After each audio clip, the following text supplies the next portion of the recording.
اذ جاء ربہ بقلب سلیم، جب وہ آیا اپنے رب کے پاس قلب سلیم لے کر۔ اللہ اکبر، کیا سونے کا دل ہوگا کہ ابراہیم علیہ السلام نے بنایا کہ اللہ قرآن میں اس کی تعریفیں کر رہے ہیں۔ شاکرا لانعمہ، اللہ کی نعمتوں کا شکر ادا کرنے والے۔ اجتباہ وہداہ الی صراط مستقیم، اللہ نے چن لیا، خاص کر لیا اسے اپنے لیے۔ اور اے میرے محبوب، آپ بھی ان کے نقش قدم پہ چلیے۔ ایک جگہ فرمایا وَإِبْرَاهِيمَ الَّذِي وَفَّى، اور وہ ابراہیم جس نے اللہ سے وفاداری نبھا کر دکھا دی۔ کیا وہ وفاداری ہوگی کہ اللہ تعریف کر رہے ہیں؟ اللہ فرماتے ہیں کہ ابراہیم علیہ السلام سے ہم نے بیٹے کی قربانی کا جو کام لیا، ان ھذا لہو البلاء المبین، یہ بہت بڑی آزمائش تھی جو ابراہیم علیہ السلام سے مانگی گئی قربانی بیٹے کی، یہ بہت بڑی قربانی تھی۔ مگر اللہ فرماتے ہیں سلام علی ابراہیم، ابراہیم تجھ پر سلامتی ہو۔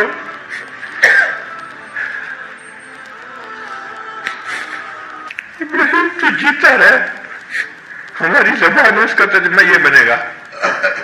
اب جیسے کسی بچے سے خوش ہوتے ہیں نا تو عورت دعا دیتی ہے، اے بیٹے تو جیتا رہے، سلام علی ابراہیم، بالکل یہی مانے، ابراہیم تو جیتا رہے، تو نے کتنی بڑی قربانی دی۔ اللہ فرماتے ہیں پھر ہم نے اس قربانی کو بعد میں آنے والوں کے لیے بھی جاری کر دیا، وَتَرَكْنَا عَلَيْهِ فِي الْآخِرِينَ سلام علی ابراہیم۔ تو ابراہیم علیہ السلام سے اللہ کو جو تعلق تھا، ابراہیم علیہ السلام کو محبوبیت صفاتی کا تعلق تھا، اللہ نے ان کو اپنا خلیل بنا لیا۔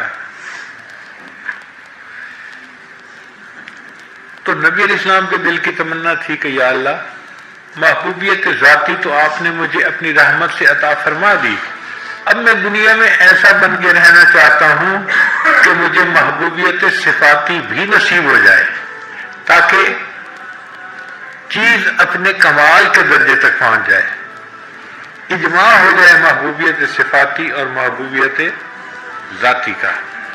تو نبی علیہ السلام نے یہ درود شریف پڑھا، اللہم صلی علی محمد وعلی آل محمد کما صلیت علی ابراہیم وعلی آل ابراہیم انک حمید مجید۔ پھر پڑھا اللہم بارک علی محمد وعلی آل محمد کما بارکت علی ابراہیم وعلی آل ابراہیم انک حمید مجید۔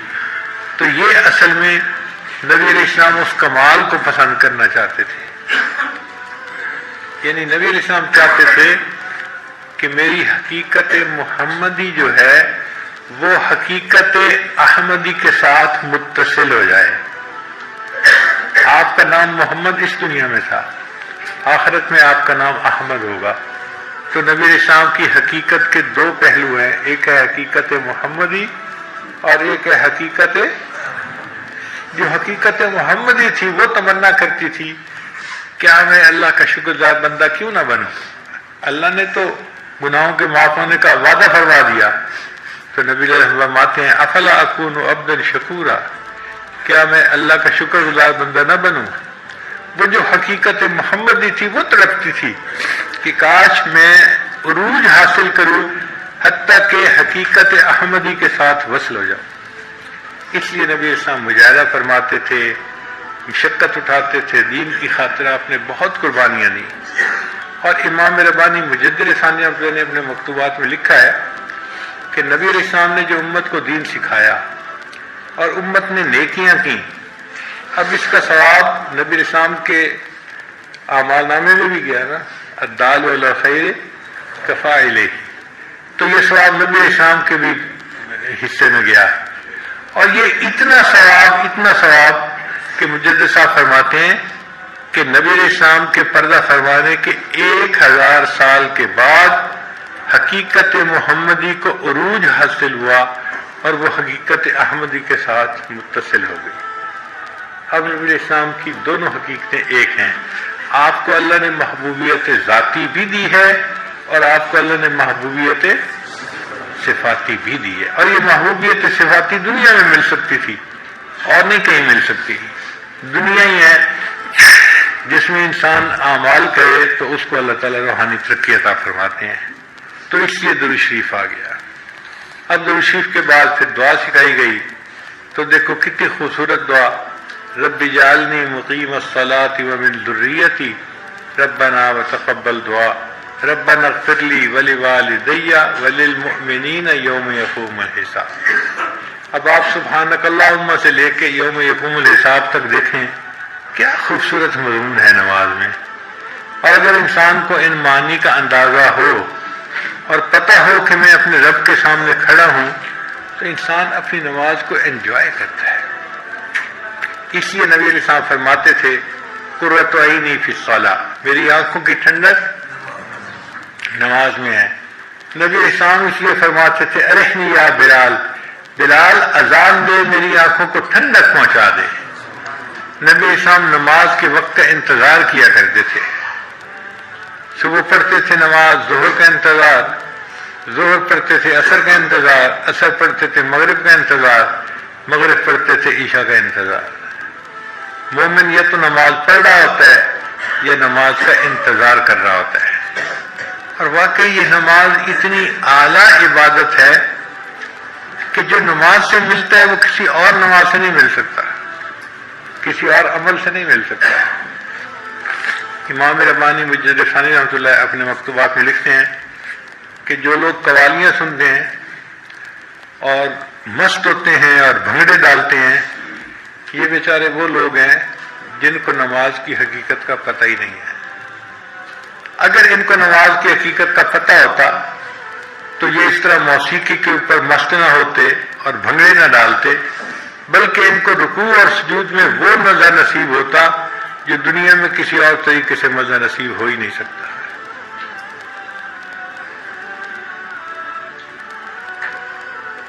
اس لیے ہمارے مشائخ جو بیعت ہوتے تھے نا، تو ان کا مقصد یہ ہوتا تھا کہ اپنے شیخ سے نماز کے اسرار و رموز سیکھیں اور اپنے اکابر جیسی نماز پڑھنا ہمیں بھی حاصل ہو جائے۔ شاہ اسماعیل شہید رحمۃ اللہ علیہ سید احمد شہید رحمۃ اللہ کی خدمت میں حاضر ہوئے تو یہ کہا کہ حضرت مجھے بھی صحابہ جیسی نماز پڑھنا سکھا دیں، مجھے بھی صحابہ جیسی نماز پڑھنا سکھا دیں۔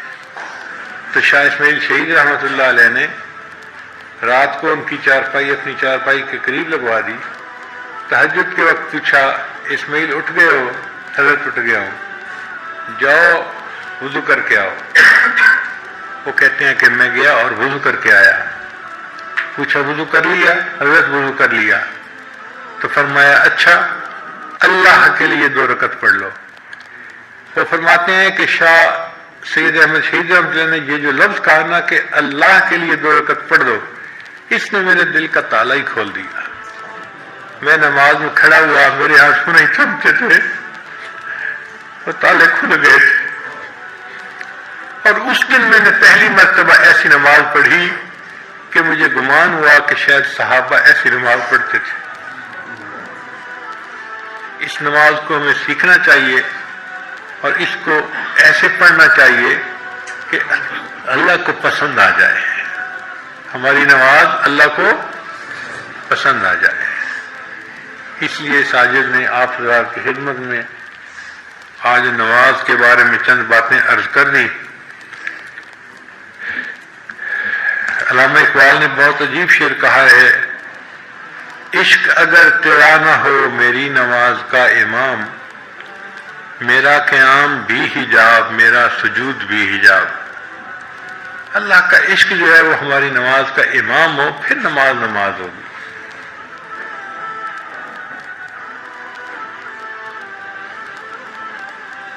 اب اس سجدے کی ابتدا فرشتوں سے ہوئی تھی کہ اللہ نے حکم دیا تھا اسجدوا لآدم، تو انہوں نے آدم علیہ السلام کے سامنے سجدہ کیا تھا اللہ کے حکم سے، اور اس کا اختتام انسان کے اوپر ہوگا۔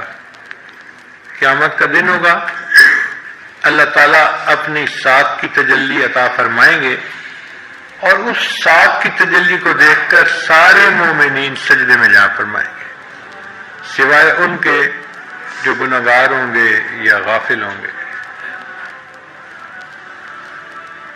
مگر فرق یہ ہے کہ وہ جو قیامت کے دن کا سجدہ ہوگا نا، وہ شہود کا سجدہ ہوگا۔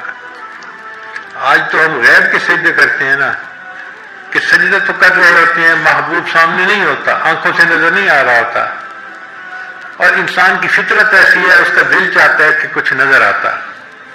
کبھی اے حقیقت منتظر نظر آ لباس مجاز میں، کہ ہزاروں سجدے تڑپ رہے ہیں میری جبین نیاز میں۔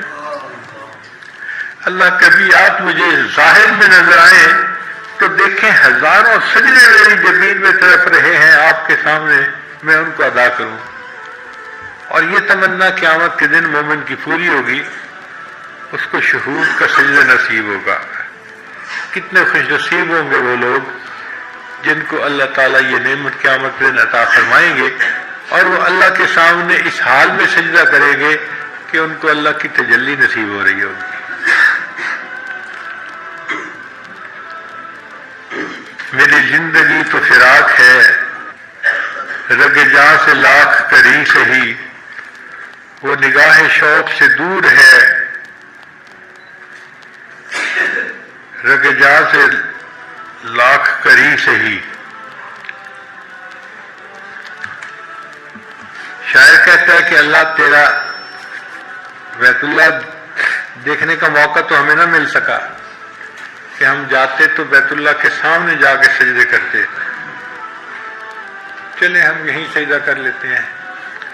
تیرا در تو ہم کو نہ مل سکا، تیری راہ گزر کی زمین سے ہی، تیرا در تو ہم کو نہ مل سکا، تیری راہ گزر کی زمین سے ہی، ہمیں سجدہ کرنے سے کام ہے، جو وہاں نہیں تو یہیں سے ہی۔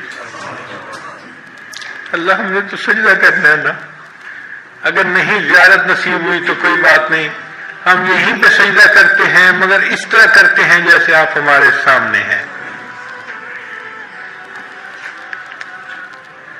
سر طور ہو سر حشر ہو، ہمیں انتظار قبول ہے۔ اے اللہ آپ اپنے دیدار کا وعدہ تو کرے نا، طور پہ کرواتے ہیں تو اس کا بھی انتظار کر لیں گے، اور حشر کے دن کا وعدہ کرتے ہیں تو ہم اس دن کا بھی انتظار کر لیں گے۔ سر طور ہو سر حشر ہو، ہمیں انتظار قبول ہے، وہ کبھی ملیں وہ کہیں ملیں، وہ کبھی صحیح وہ کہیں صحیح۔ اب جب چاہیں اور جہاں چاہیں تجلی کا وعدہ فرمائیں، اللہ ہم اس کا انتظار کرنے کے لیے تیار ہیں۔ اللہ تعالی ہمیں بھی اپنے ان خوش نصیب بندوں میں سے بنائیں جن کو جنت میں اپنے رب کا دیدار نصیب ہو، اور وہ اس نعمت سے فیض یاب ہوں۔ وآخر دعوانا ان الحمد للہ رب العالمین۔